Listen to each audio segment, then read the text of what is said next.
ആകാശവാണി.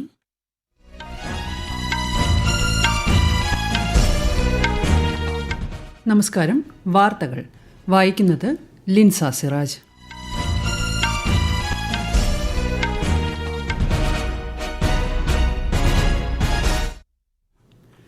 പ്രധാന വാർത്തകൾ.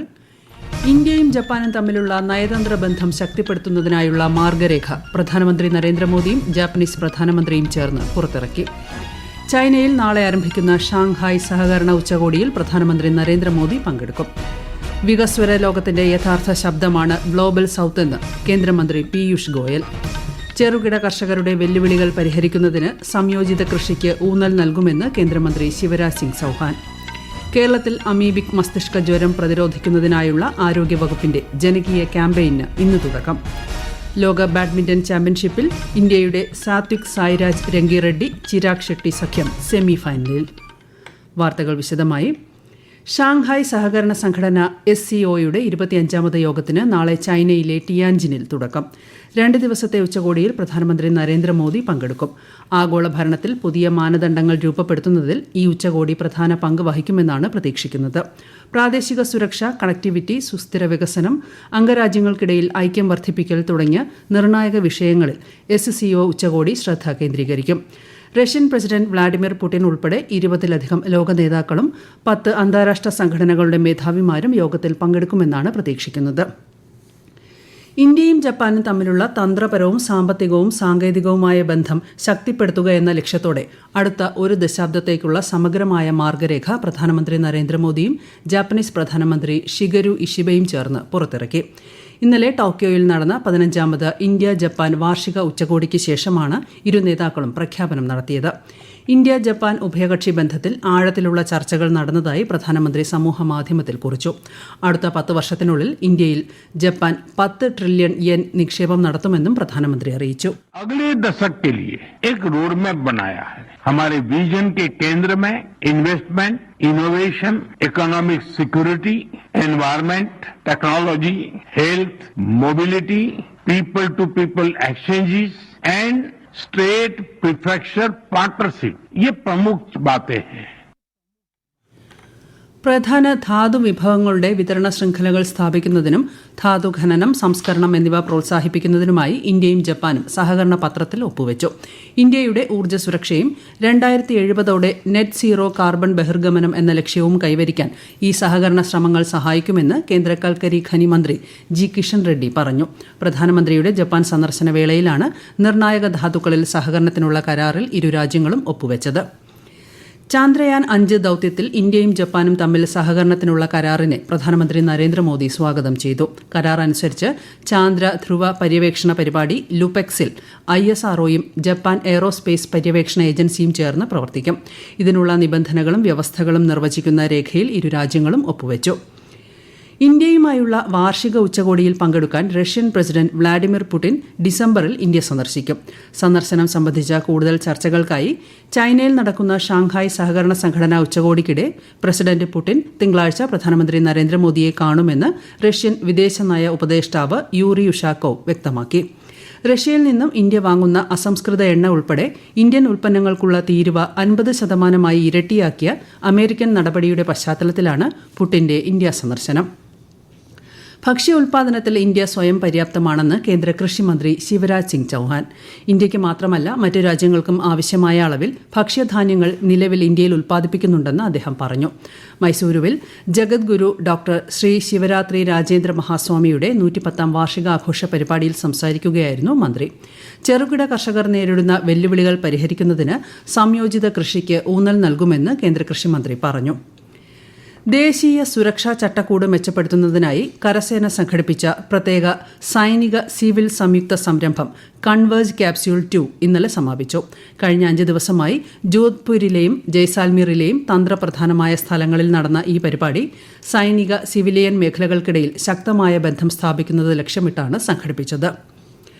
ആധുനികവും സമഗ്രവും രോഗി കേന്ദ്രീകൃതവുമായ ഒരു ആരോഗ്യ സംരക്ഷണ സംവിധാനം സൃഷ്ടിക്കുന്നതിനുള്ള അടിത്തറയാണ് ആയുർവേദം, യോഗ, പ്രകൃതി ചികിത്സ തുടങ്ങിയവയെന്ന് കേന്ദ്ര ആയുഷ് മന്ത്രി പ്രതാപ് റാവു ജാദവ്. പരമ്പരാഗത വൈദ്യശാസ്ത്ര ചികിത്സയിൽ അന്താരാഷ്ട്ര സഹകരണത്തിനായി ആയുഷ് മന്ത്രാലയം 25 രാജ്യങ്ങളുമായി ധാരണാപത്രങ്ങളിൽ ഒപ്പുവച്ചിട്ടുണ്ടെന്ന് ശ്രീ ജാദവ് അറിയിച്ചു. ന്യൂഡൽഹിയിൽ ബ്രിക്സ് CCI ഹെൽത്ത് കെയർ ഉച്ചകോടി 2025 അഭിസംബോധന ചെയ്യുകയായിരുന്നു അദ്ദേഹം.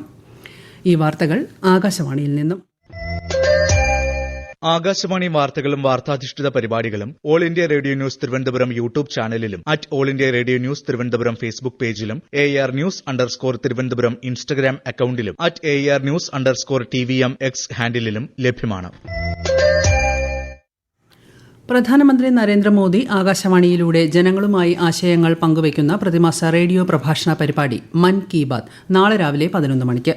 മൻ കി ബാത്തിന്റെ 125ാം പതിപ്പാണിത്.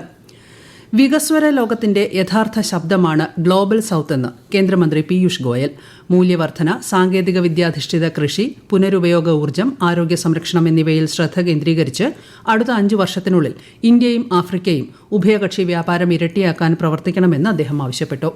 ഡൽഹിയിൽ CII India Africa business conclave 20ാമത് പതിപ്പിന്റെ സമാപന സമ്മേളനത്തെ അഭിസംബോധന ചെയ്യുകയായിരുന്നു അദ്ദേഹം. We can provide technology-driven solutions, better seeds, better pesticides, insecticides, fertilizer qualities to help you increase productivity, help the farmers increase their incomes like we are doing in India. We can look at supporting you with value addition of your agricultural produce. കേരളത്തിൽ amoebic മസ്തിഷ്ക ജ്വരം പ്രതിരോധിക്കുന്നതിന്റെ ഭാഗമായി ജലസ്രോതസ്സുകൾ വൃത്തിയാക്കാൻ ആരോഗ്യവകുപ്പ് ജനകീയ campaign ആരംഭിക്കുന്നു. ഇതിന്റെ ഭാഗമായി ഇന്നും നാളെയും വീടുകളിലെയും സ്ഥാപനങ്ങളിലെയും കിണറുകൾ ക്ലോറിനേറ്റ് ചെയ്യുകയും ജലസംഭരണ ടാങ്കുകൾ വൃത്തിയാക്കുകയും ചെയ്യണം. തദ്ദേശ സ്വയംഭരണ സ്ഥാപനങ്ങൾ, ഹരിത കേരളം മിഷൻ, ജലവിഭവ വകുപ്പ് എന്നിവയുടെ നേതൃത്വത്തിലാണ് ക്യാമ്പയിൻ നടക്കുന്നത്. 71ാമത് നെഹ്റു ട്രോഫി ജലോത്സവം ഇന്ന് ആലപ്പുഴ പുന്നമട കായലിൽ ഉച്ചയ്ക്ക് ശേഷം മുഖ്യമന്ത്രി പിണറായി വിജയൻ ജലമേളയുടെ ഉദ്ഘാടനം നിർവഹിക്കും. നെഹ്റു ട്രോഫിക്കുള്ള ഒരുക്കങ്ങൾ പൂർത്തിയായി. 21 ചുണ്ടൻ വള്ളങ്ങൾ ഉൾപ്പെടെ 71 വള്ളങ്ങളാണ് ഇത്തവണ ജലോത്സവത്തിൽ പങ്കെടുക്കുന്നത്. കേന്ദ്ര സഹമന്ത്രി ജോർജ് കുര്യൻ ഇന്ന് കോട്ടയത്ത് വിവിധ പരിപാടികളിൽ പങ്കെടുക്കും. നാളെ കൊല്ലം തേവള്ളിയിൽ മൻ കി ബാത്ത് പരിപാടിയുടെ പ്രക്ഷേപണത്തിലും അദ്ദേഹം ഭാഗമാകും.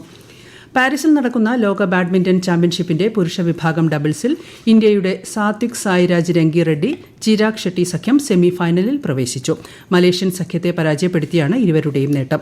ഇന്ന് നടക്കുന്ന സെമിയിൽ ചൈനീസ് സഖ്യത്തെ ഇവർ നേരിടും. അതേസമയം വനിതാ വിഭാഗം സിംഗിൾസിൽ ഇന്ത്യയുടെ PV സിന്ധു ഇന്തോനേഷ്യൻ താരത്തോട് പരാജയപ്പെട്ടു. കേരള ക്രിക്കറ്റ് ലീഗിൽ ഇന്നലെ വൈകിട്ട് നടന്ന മത്സരത്തിൽ ആലപ്പി റിപ്പിൾസിനെതിരെ കാലിക്കറ്റ് ഗ്ലോബ് സ്റ്റാർസിന് 2 വിക്കറ്റ് ജയം. ഇന്നത്തെ മത്സരങ്ങളിൽ അദാനി ട്രിവാൻഡ്രം റോയൽസ് കാലിക്കറ്റ് ഗ്ലോബ് സ്റ്റാർസിനെയും കൊച്ചി ബ്ലൂ ടൈഗേഴ്സ് തൃശൂർ ടൈറ്റൻസിനെയും നേരിടും.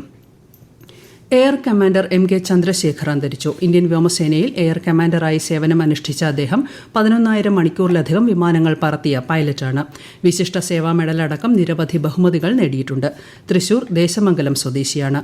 BJP സംസ്ഥാന അധ്യക്ഷൻ രാജീവ് ചന്ദ്രശേഖറിന്റെ പിതാവാണിദ്ദേഹം.